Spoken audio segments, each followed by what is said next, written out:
오늘 오전에 우리 전도회와 중고등부 청년부에서 우리 어른들에게 선물을 전했습니다. 참 보기 좋았습니다. 이것이 한 번 있는 행사로 끝나지 않았으면 좋겠습니다. 어른들에 대한 진정한 사랑과 존경의 표현이기를 바라고, 또 이런 사랑과 존경이 계속 이어지기를 바랍니다. 이러면 아멘이 나와야죠. 자, 이런 사랑과 존경이 계속 이어지기를 바랍니다. 제가 지난주에도 말했고 오전에도 말했는데 또 한 번 더 말하려고 합니다. 거듭난 하나님의 자녀들이 자라가야 되는데, 성화가 이루어져야 되는데, 그 성화를 개인의 경건생활만을 이야기하는 것으로 생각하는 건 대단히 잘못입니다. 관계를 떠나서 성화를 이야기할 수 없습니다. 베드로전서에도 너희는 거듭난 하나님의 자녀라는 것을 1장에 강조한 다음, 이제 2장에서는 거듭난 자녀들은 자라가야 된다. 말씀을 묻고 자라가야 되는데 어떤 모습으로 자라가느냐? 제가 두 가지 이야기했는데 한 가지 더 남았습니다. 이제 3장에 가면 성화된 모습 세 번째가 또 나옵니다. 첫 번째는 교회 안에서 성도와의 관계에 있어서 우리가 다 산돌이 되어 서로 연합해서, 예수님이 모퉁이의 돌이 되었다는 것은 이쪽 벽 저쪽 벽을 이어주는 게 모퉁이 돌 아니겠습니까? 예수님을 기초로 우리가 전부 이어져서 하나의 거룩한 집을 만들어가는 것, 이게 성화입니다. 성화. 아예 에베소서에는 성화란 그리스도의 몸이 자라는 걸 성화라고 그랬습니다. 내 개인의 경건생활보다도 그리스도의 몸인 교회가 자라가는 것, 이 교회가 함께 연합해서 이 지체 저 지체 합해서 한 몸이 돼가지고 그리스도의 장성한 분량이 충만한 데까지 이르는 걸 성화라고 그랬습니다.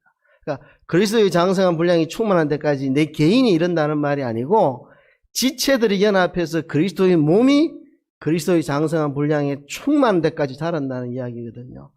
그러니까 이게 돼야 됩니다, 이게. 그리고 세상에 나가서 선행을 통해서 우리를 비방하던 사람들이 결국은 하나님께 영광을 돌리고 항복하도록 만드는 것, 세상의 제도를 죄가 아닌 이상 순종하고, 세상에서 까다로운 상급자라도 죄 아니면 순종하고, 그런 선행을 통해서 우리를 비방하는 자들이 하나님께 영광을 돌리게 만드는, 이게 성화된 모습이고, 하나 더 남았는데 이제 다음 주일에 합니다. 3장에 보면 아내 된 자들아 이와 같이 자기 남편에게 순복하라. 또 남편 된 자들아 이와 같이 지식을 따라 너희 아내와 동거하고, 저는 더 연약한 그릇이요 또 생명의 은혜를 유업으로 함께 받을 자로 알고 귀히 여기라. 아내는 남편에게 순복하고 남편은 아내를 금쪽같이 귀하게 여기고, 이런 아름다운 가정이 만들어져야 이게 성화된 삶의 모습이라고 할 수 있습니다. 교회에서 서로 간의 관계가 다 깨져 있는데 개인 경건생활만 열심히 힘쓴다고 그게 성화가 아닙니다. 세상 나가서 선행으로 존경받지 못하고 욕 얻어먹으면서 개인 경건생활만 힘쓴다고 그게 성화가 아닙니다. 가정에서 부부간의 아름다운 관계를 맺지 못하고 아름다운 기독교인의 가정을 만들지 못하고 개인 경건에만 힘쓴다고 그게 성화가 되는 게 아닙니다. 제가 올해 들어서 계속 고민하며 기도하는 게 있습니다. 우리 교회 성도들은 개인을 놓고 보면 참 좋은 분들입니다. 개인 경건 생활에도 참 매우 힘쓰시는 분들이고, 그런데 관계가 너무 깨져 있습니다. 성도들 간의 관계가 너무 망가져 있습니다. 요즘 세상에서 흔히 쓰는 말이 있죠. 이게 나라냐, 이게 나라냐, 뭐 이런 말. 제가 한 번씩 그런 생각이 듭니다. 이게 교회냐, 막 이런 생각이 듭니다. 성도 간의 관계가 이렇게 깨져 있어서 이게 교회냐, 막 이런 생각이 제 속에 들 때가 많이 있습니다. 성도들 간의 관계가 회복돼서 서로 연합하여 하나의 그리스도의 몸을 세워나가지 못하면 성화구원은 없습니다. 내 혼자 개인 경건생활 열심히 한다고 성화구원이 되는 거는 말도 안 되는 소리입니다. 성화구원이라고 하는 게 그런 게 아닙니다. 교회 안에서 지체들이 연합해서 하나의 아름다운 그리스도의 몸을 만들어야 그게 성화 구원이 되는 거고, 세상 나가서 선행으로 하나님의 영광을 드러내야 그게 성화 구원이 되는 거고, 가정을 그리스도의 아름다운 가정으로 만들어야 그게 성화 구원이 되는 겁니다. 개인 경건 생활 혼자 죽으라고 열심히 한다고 그게 성화 구원이 되는 게 아닙니다. 그렇죠? 그래서 이 성화를 이룬다는 것이 무엇인지 우리가 잘 알고, 교회도, 가정도, 세상의 삶도 다 바로 세워져야 됩니다. 교회 안에서의 삶, 세상에서의 삶, 가정에서의 삶, 이 세 개가 다 바로 서야만 이 성화 구원이 잘 이루어지는 겁니다. 그 중에 이제 이 가정에 대한 문제를 좀 다룰까 합니다. 5월이기도 하고, 또 오전에 아름다운 행사도 있었고, 오후에는 제5계명 내 부모를 공경하라, 이 부분에 대해서 좀 생각을 하려고 하는데요. 내 부모를 공경하라는 말씀은 부모의 권위를 인정하고 부모의 권위에 순종하라는 말씀입니다. 결국 확장하면 이 5계명은 권위에 대한 존경과 순종, 권위에 대한 문제입니다. 그래서 오늘 여러분들이 생각하는 내 부모를 공경하라는 것과는 좀 다른 이야기를 하려고 합니다. 부모님께 잘해드리자 이런 이야기 하려고 하는 게 아닙니다. 어차피 여기 제가 보니까 젊은 사람 많지 않고 부모에게 잘하라는 이야기 해도 들을 사람이 그래 많지 않은데, 오늘은 조금 다른 근원적인 이야기를 조금 하려고 합니다. 권위와 관계에서. 모든 합법적인 인간의 권위는 하나님이 주신 것이다. 우리는 이거를 인정해야 됩니다. 모든 합법적인 인간의 권위는 하나님이 주신 것이다. 그렇죠? 모든 합법적인 인간의 권위는 하나님이 주신 것이다. 자, 하나님께서 그 권위를 설정하셨기 때문입니다. 성경에서 남편은 아내의 머리가 된다고 했습니다. 그러니까 남편에게는 아내의 머리가 되는 권위를 하나님이 주신 겁니다. 그것을 아내는 인정을 해야 됩니다. 남편이 아내의 머리 되는 권위를 받았음을 인정하고 그 권위에 합당하게 대해야 됩니다. 부모는 자녀를 다스릴 권한을 하나님께로부터 받았습니다. 자녀는 부모가 우리를 다스릴 권한이 있다는 것을 인정하고 그 권위를 존중하는 것, 그게 결국 하나님을 향한 우리의 본분입니다. 하나님이 세우신 그 권위들에 대해서 존중하고 순종하는 그게 하나님을 향한 우리의 본분입니다. 근데 하나님께서 사람을 처음 창조하실 때 만들어주신 유일한 공동생활체는 가족제도였습니다. 가정, 유일한 공동체입니다. 가정이 유일한 공동체입니다.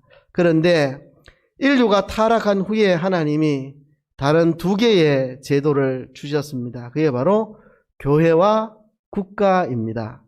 만일 인류가 타락하지 않았더라면 교회도 존재할 필요가 없고 국가도 존재할 필요가 없었다고 우리는 생각을 합니다. 인류가 타락해서 가정이 가정의 역할을 제대로 다 감당을 하지 못하게 되므로 그것을 보완하기 위해서 교회가 세워졌고 국가가 세워졌고, 이 교회와 국가를 하나님이 우리에게 세워주신 것이라고 우리는 믿습니다. 교회가 하는 일은 하나님의 복음을 가르치는 일과 또 신앙을 훈련시키는 일을 교회가 합니다. 인류가 타락하지 않았더라면 가정 안에서 복음을 다 가르칠 수가 있고 가정 안에서 신앙 훈련을 다 해낼 수 있는데, 인류가 타락해서 가정이 그 기능을 다 제대로 하지 못하므로 하나님이 별도의 기관인 교회를 세워가지고 복음을 가르치고 신앙을 훈련하도록 그렇게 했습니다. 그래서 교회는 하나님이 영적인 통치기관으로 교회를 주셨습니다. 또 하나님이 국가를 주셨습니다. 국가를 주신 목적은 타락한 인간들이 가정이 망가지고 사회가 망가져서 세상에 악이 득실거리고 불법이 행하고 질서가 파괴되고 무법한 세상이 되니까 하나님이 세상의 악과 불법과 무법을 저지하고 질서를 유지하기 위해서 국가를 세워 허락을 해 주신 겁니다. 그래서 하나님이 최초에 주신 공동체는 가정인데 이 가정과 함께 우리에게 주신 두 가지 중요한 단체, 바로 교회와 국가라 하는 것입니다. 그래서 교회와 국가의 원형은 가정이라는 사실을 잊으면 안 됩니다. 교회와 국가의 원형은 가정이라는 사실을 잊으면 안 됩니다. 원래 가정이 타락 안 했으면 다른 게 필요 없고, 가정이 영적인 통치기관도 되고 정치적인 통치기관도 되고 다 할 수 있는데, 가정 안에서 부모를 통해서 영적인 통치와 이런 정치적인 통치가 다 온전히 이루어질 수 있는 건데, 타락으로 망가져서 하나님이 별도의 교회와 국가를 세웠기 때문에 교회와 국가는 가정의 연장선상에 있다는 것을 잊으면 안 됩니다. 저도 목사로서 교회는 가정이 원형이다. 그래서 교회는 가정 같은 교회가 돼야 된다. 그러니까 목사는 부모와 같은 사람이 돼야 된다. 가정에서 아버지의 역할과 같은 역할을 해야 된다. 제가 교회 아이들을 볼 때 우리 교회 나오는 그냥 주일 학생으로 이래 보지 않습니다. 내 자녀처럼 늘 생각하고 관심을 가집니다. 왜? 교회가 원형이 가정입니다. 가정 같은 교회가 돼야 됩니다. 그렇죠? 근데 국가의 지도자들도 이거를 좀 알았으면 좋겠습니다. 국가의 원형은 가정입니다. 대통령이 되면 아버지와 같은 사람이 돼야 됩니다. 아버지와 같은 사람. 그죠? 아버지는 말 잘 듣는 아이나 잘 안 듣는 아이나 속 썩인 아이나 속 썩이지 않는 아이나 다 소중하게 대할 줄 아는 그게 아버지죠. 그죠?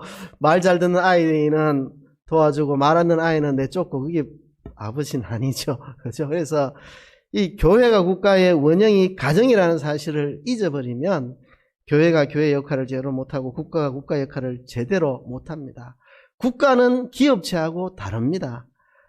국가의 지도자들이 기업체의 CEO처럼 행동하면 안 됩니다. 기업체 CEO야 명령하고 지시하고 말 안 들으면 잘라버리고 내 마음에 드는 사람 기용하고 마음에 안 드는 사람 잘라버리고 하면 되지만, 이 국가의 지도자는 가정의 아버지와 같은 사람인데 내 마음에 안 드는 사람 쫓아내고 지시하고 명령하고 안 하면은 처벌하고, 그게 아버지 하는 일은 아니잖아요. 그죠? 기업체에서는 그럴 수 있겠죠. 생산성이 없는 사람 다 잘라버리고. 근데 국가는 기업체하고 근본적으로 다른 겁니다. 달라요. 그래서 국가의 지도자들도 교회와 국가의 원형이 가정이라는 사실을 가정의 연장된 형태로 하나님이 주셨다. 가정의 연장선상에 있는 기관이라는 것을 잊지 않아야만 바르게 임무를 수행할 수 있다는 것입니다. 그래서 원래 하나님이 부모에게 주신 권한인데 그 부모에게 주신 권한에 부과해서 교회에게 권위를 부여하셨고 국가 지도자들에게 권위를 부여하셨음을 잊지 말아야 합니다. 그래서 부모의 이제 제 5계명에서 내 부모를 공경하라 했는데 이것에 연장하여 교회를 세웠고 국가를 세웠기 때문에 부모를 공경하듯 교회의 지도자들을 공경하고 국가의 지도자도 공경해야 된다. 이게 성경적 가르침입니다. 교회의 지도자들, 목회자도 있고 구역장도 있고 장로님도 계시고 뭐 집사님들도 계시고 다 교회의 지도자들이죠. 이 교회의 지도자들에 대한 존경과 순종을 해야 됩니다.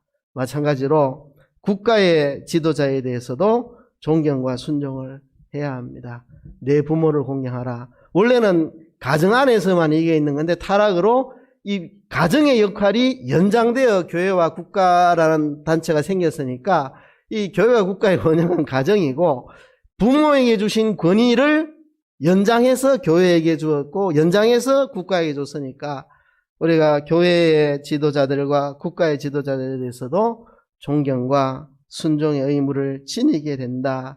그리고 교회의 지도자들은 자기의 역할이 부모의 역할이라는 사실을 잊어서는 안 되고 국가의 지도자들도 자기의 역할이 부모의 역할을 하는 것이라는 사실을 잊어서는 안 된다 하는 것을 말씀을 드리는 겁니다. 어쨌든 하나님이 주신 모든 권한을 존중히 여기며 존경하는 것이 그리스도의 의무입니다. 이것이 제5계명을 지키는 것입니다. 제5계명은 정당하게 설정된 권한을 존중하며 순종하는 것입니다. 정당한 권리에 대해서, 권한에 대해서 존중하고 순종하는 것. 그런데 하나님 외에 그 누구에게도 절대적인 권한은 없습니다. 이거를 또 잊으면 안 됩니다. 하나님 외에 누구에게도 절대적인 권위를 주신 일이 없습니다. 부모도 부모가 할 수 있는 권위에 한계가 있습니다. 그걸 넘어서면 안 됩니다. 그렇죠? 그래서 에베소서에 보면 부모들에게 말씀하죠. 자녀들을 노엽게 하지 말고, 그렇죠? 주의 교양과 훈계로 양육하라. 자녀들을 노엽게 하지 말아라. 부모가 부모의 그 권한의 한계를 넘어서면 이 자녀를 분노하게 만들 수 있습니다. 부모도 부모의 권위에 한계가 있고, 교회 지도자들도 교회 지도자들의 한계가 있습니다.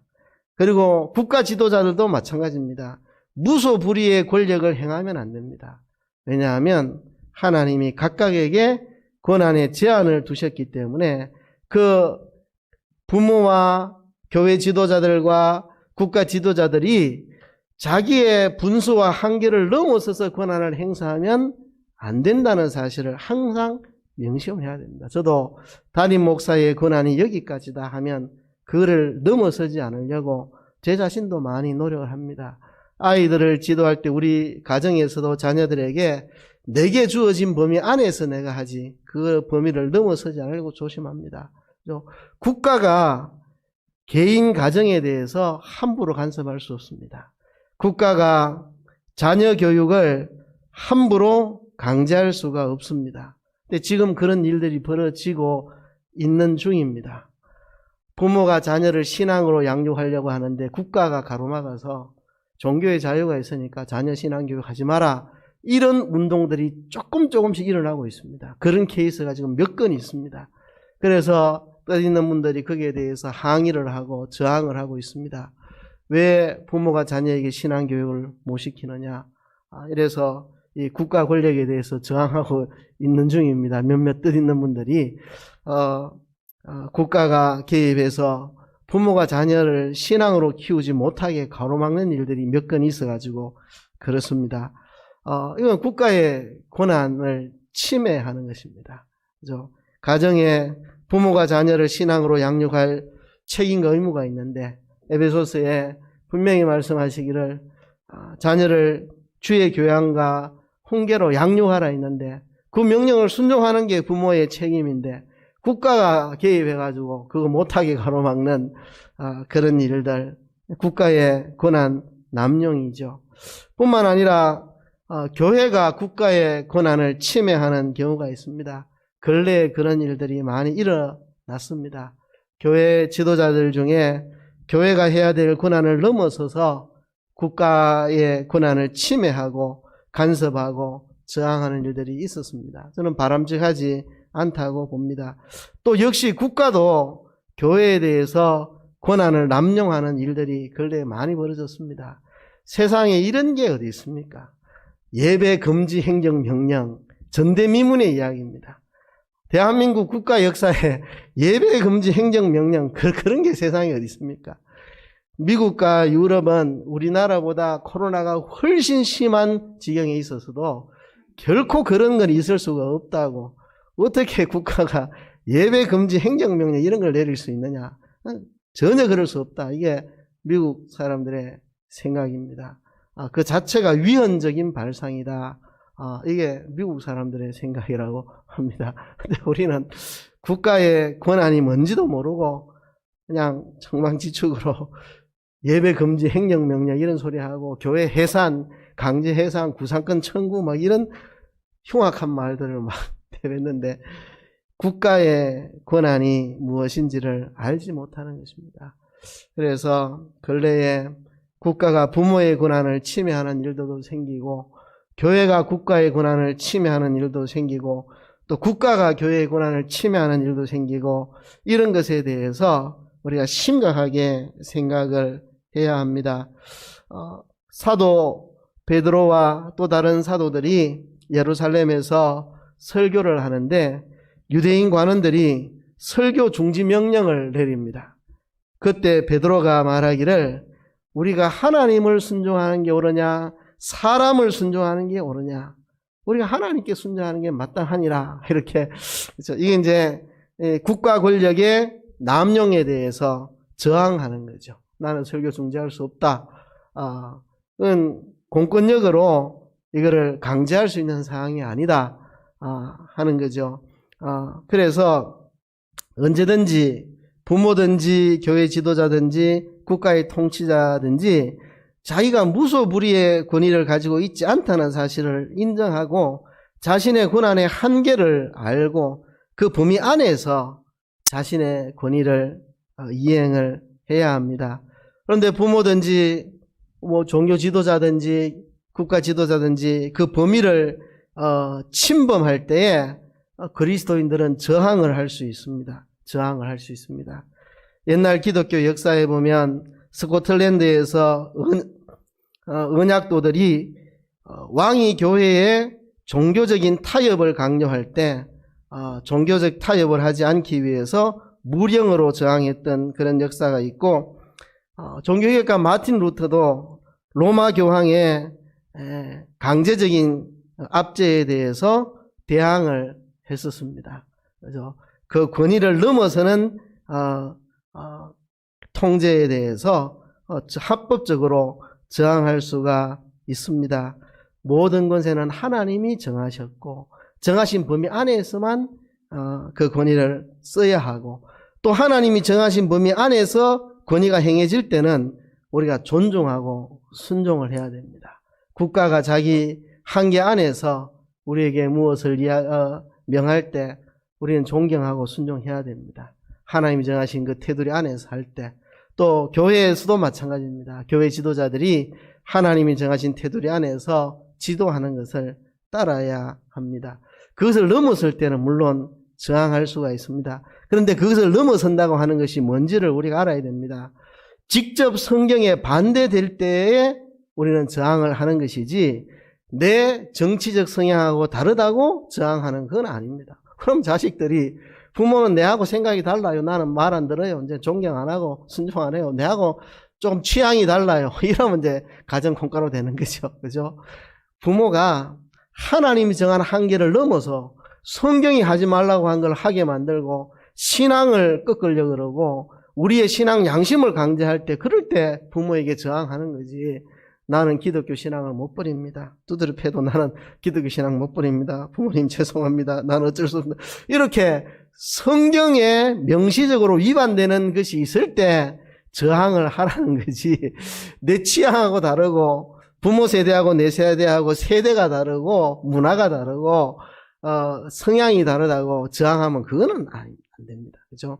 성경에 직접 반대되는 것을 제외하고는 순종하는 게 옳습니다. 교회도 정치적인 컬러가 내하고 다르다 이래서 저항하는 것은 그건 옳지가 않습니다. 국가가 성경에 반하는 어떤 것을 강제할 때 교회가 저항을 하는 것이지, 그런 것이 아닐 때는 순종을 해야 됩니다.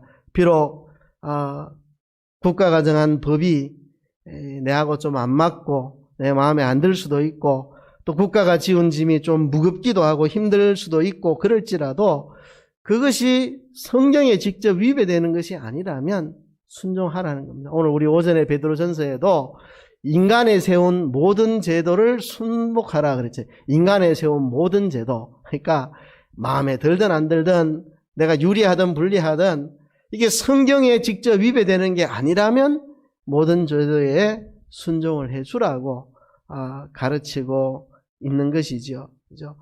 예수님께서도 사람들이 예수님을 시험하기 위해서 로마에 세금 바치는 게 옳습니까? 라고 물을 때 가이사의 것은 가이사에게, 하나님의 것은 하나님에게 그렇게 이야기하므로 가이사에게 세금을 바치라고 그렇게 했죠. 가이사 로마 황제들이 얼마나 타락하고 난잡하게 살았는데요. 로마 황제들이 얼마나 난잡하게 살았는데 그 사람들이 훌륭해서가 아니라 하나님이 세우신 합법적인 정부이기 때문에 그렇게 하라고 한 것입니다.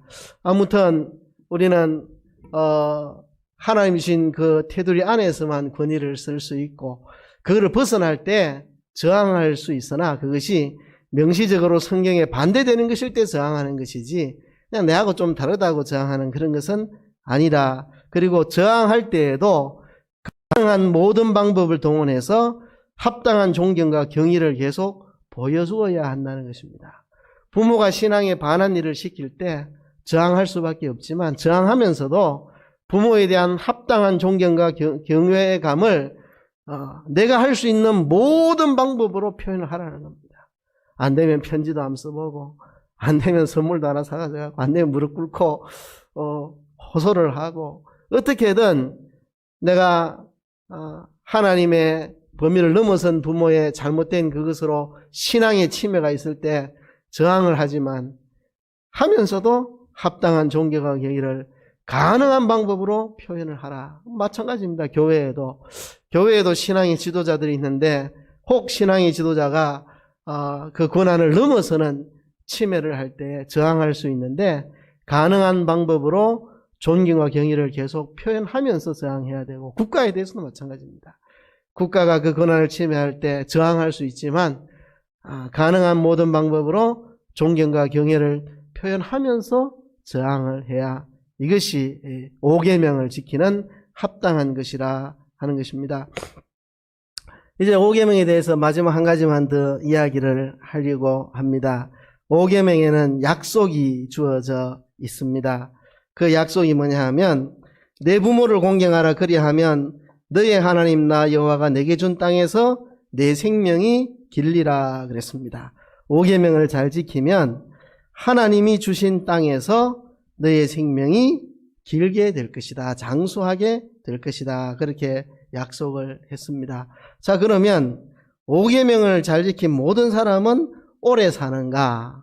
그렇지는 않지. 우리 경험적으로도 그죠? 5계명을 잘 지킨 사람인데 일찍 천국 가는 경우도 있습니다. 그래서 소요리 문답에 보면 웨스트민스터 소요리 문답에는 그렇게 단서를 붙였습니다. 복을 받고 장수하는 것이 진정으로 나에게 유익하고 하나님의 영광이 되는 한에서 하나님이 복과 장수를 허락하신다. 그러니까 때로는 나의 유익을 위해서 하나님의 영광을 위해서 일찍 데려가실 수도 있고 그렇다는 겁니다. 하나님의 영광이 드러나는 한 내 자신에게 유익한 하나님이 이렇게 장수함과 복을 주신다는 거 그렇게 말했고 또 다른 측면에서 말하면 이게 단순하게 개인적인 측면에서 네가 부모 공경했으니까 너는 잘되게 해줄게 라는 측면만 있는 게 아니고 공동체적인 축복도 이 속에는 들어있다는 겁니다. 지금 이들이 애굽에서 나와서 가나안을 가기 전에 시내산 앞에 모여 있잖아요. 지금 이 공동체에게 주는 계명입니다. 이 공동체가 가나안 땅에 들어가는데 거기는 뭐 부모 공경이고 뭐고 다 완전히 개판인 동네인데 이 가나안 땅은 그곳에 들어가서 그들을 본받지 않고 하나님의 말씀대로 내 부모를 공경하며 살면 내가 너희 이스라엘 공동체에게 복을 주셔서 너희가 거기서 쫓겨나지 않고 거기서 망하지 않고 가나안 땅에서 오래도록 잘 살 수 있도록 내가 너희 공동체에게 복을 주겠다는 어떤 공동체적인 의미도 이 속에는 많이 들어 있습니다. 그러니까 이 5계명에 대한 축복이 개인에게 대한 축복도 들어 있지만 공동체적인 축복도 이 속에 들어 있다는 것을 우리가 기억을 해야 합니다. 가정에서 부모를 제대로 공경하면서 아름다운 가정에서 큰 사람이 결국은 교회에서 교회 지도자들을 존경하고 따르고 그 사람이 사회에 나갈 때에 국가의 지도자들에 대해서 합당한 존경과 순종을 하고 질서를 지키는 것입니다. 이 가정에서 이게 깨지면 결국 교회 안에서의 질서도 다 허물어지고 국가의 질서도 다 허물어진다는 거죠. 이게 이제 축복을 잃어버리는 겁니다. 내 부모를 공경하라는 계명을 잘 지키면 결국 여기에서 출발해가지고 교회의 질서도 반듯하게 서게 되고 우리 사회 국가 질서도 반듯하게 서게 돼서 이 사회가 안정적으로 평안히 어려움 없이 오래 살 수 있는데, 만약 가정에서부터 이게 허물어지면 교회 안에서의 질서도 다 망가지게 되고 국가 질서도 다 망가져서 누구도 국가 지도자들을 존경하나 순종 안 하면 이제 무정부 상태가 돼가지고 국가가 나라를 통제를 할 수가 없게 됩니다. 그럴 때 등장하는 게 독재자들입니다. 독재자들. 그럴 때 등장하는 게 독재자들. 사회가 혼란한 틈에 독재자들이 등장하는 거거든요. 그래서 독재자들이 등장하는 것은 결국은 내 부모를 공경하라는 5계명의 실천에 실패한 하나님의 징계라고 볼 수 있지 않느냐 하는 겁니다. 그렇죠? 가정에서부터 부모를 공경하는 훈련이 된 사람이 교회 안에서 교회 지도자들의 권위를 인정하고 신앙의 지도를 따르고 사회 나가면 국가 지도자들에게 순종하고 사회 안정과 질서를 유지하고 이렇게 해서 그 나라가 오래도록 장수하고 평안하게 살 수 있는데, 이게 가정에서부터 깨어지면 교회도 무질서해지고 국가도 무질서해지고, 그때 독재자의 등장해서 전체주의로 국가가 흘러가게 되고 많은 국민들이 이제 독재자 아래서 전체주의에 시달리게 되고 신음하게 되는데, 그것이 다 5계명을 지키지 못한 것에서 출발한 하나님의 징계라고 볼 수 있다는 거죠. 그러면 독재자가 등장하지 않고 전체주의 정부가 생기지 않도록 하려면 어째야 되느냐?